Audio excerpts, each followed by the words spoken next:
What's going on, everybody? This is Lucci, and we're here again with Haim Bodek, our resident algorithm specialist. And we've been talking about how your retail orders get routed. We've been talking about payment for order flow and internalization, basically to expand on our discussion of market structure and how a lot of the nitty-gritty is fragmented now. So I'll leave it up to Haim. We're going to talk about dark pools, which has been an area where the retail guy has definitely been disadvantaged, been at a disadvantage. Well, yeah, I mean, dark pools are quite interesting. They were originally created with a number of changes in rules in the late 90s and going onward, starting with Reg ATS. Mm-hmm. The purpose of these rules was to open up the market to competition. And Reg ATS, just to clarify, was the automated trading system, correct? Alternative trading system. Apologies. Yes. This is why he's the specialist, guys. Okay, so anyway, the dark pool concept it continues to be marketed primarily at large institutions that are trying to find natural parties to offload and cross up, very large blocks of shares. That's the kind of purpose or concept behind it. Right. So what certain firms, what we call the buy side, would discover is that if they went into what we call the lit exchange, people could see their orders, the algorithms could jump ahead of those orders. So these were the differences. So you have the lit pools, which we'll call the exchanges, but also ECNs are also in that category. So exchanges, and we have ECNs. Yep. Okay. And this is the regular, the regular level 2s that you see every day. Yep. So ECNs are basically alternative trading facilities that need to host into another exchange's representation of national investment offers. Right. Okay. And then we have the dark pools. Yep. Okay. Which are not required to display any price. Why is that? So how come they are not required to display bid and offer? How come they are not required to display liquidity?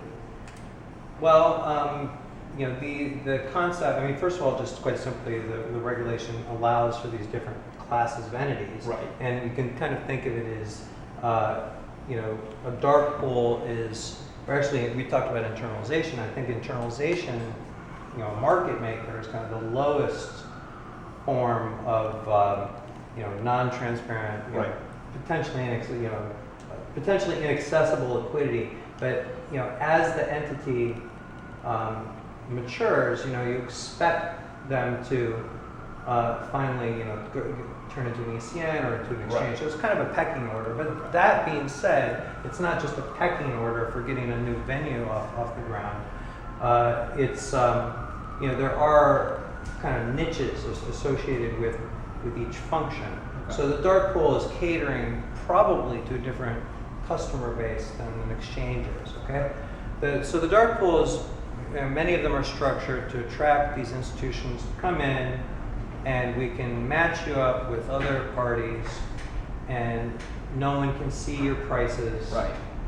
Right, and in a sense, it's kind of a play on the concept of a hidden order or hidden liquidity in a regular exchange. So if I wanted, let's say, a block order to be completed, let's say I wanted, 10,000 shares or 100,000 shares of a stock like LinkedIn, if I had access to a dark pool or had access to a market maker who functions off of a dark pool, do I just ping that order out? Do I just say, hey, I want 100,000 shares, and then wait for them to hit me back and say, okay, we have a seller for you? Is that how they work? Most of them are structured, quite differently. Okay. But I think generally what you can think of is there must be a passive side to this, and then a pinging side or aggressive side. Okay. To try to find each other. And there's various order types, and they come up, names like indications of interest and all that. Okay. Now, I think what's important to understand about dark pools is that they are exclusive. So when you said you could ping a dark pool, well, they might not let you in. Right. Okay. So that's, you want to talk about what's fair or not fair. Well, actually, The same thing with the internalizer, right? I may not be able to trade against the internalizer. You may say, you're a toxic guy, I don't want to touch you. Yeah. Same thing with dark pools. They can say, we're going to let you in, Right. and we're not going to let you in. Okay. Right? Now, originally, the way it was marketed was, we're not going to let predators in, we're going to let institutions naturally cross up with one another. Right. Problem is, that's actually a little bit of a pipe dream. Any venue needs liquidity. Needs liquidity, absolutely. Right? Otherwise, So, you know, it's kind of like a shot in the dark. I want to offload this huge Right. amount of shares, and the other guy wants to offload it, and we're going Right. to just cross up and Right. do it off with no market impact, off exchange. So that's actually quite rare. So what dark pools did over the course of the last 10 years is they started letting in the bad guys. Okay? They started letting in all sorts of participants, including high frequency traders. Okay. So explain that. I mean, explain.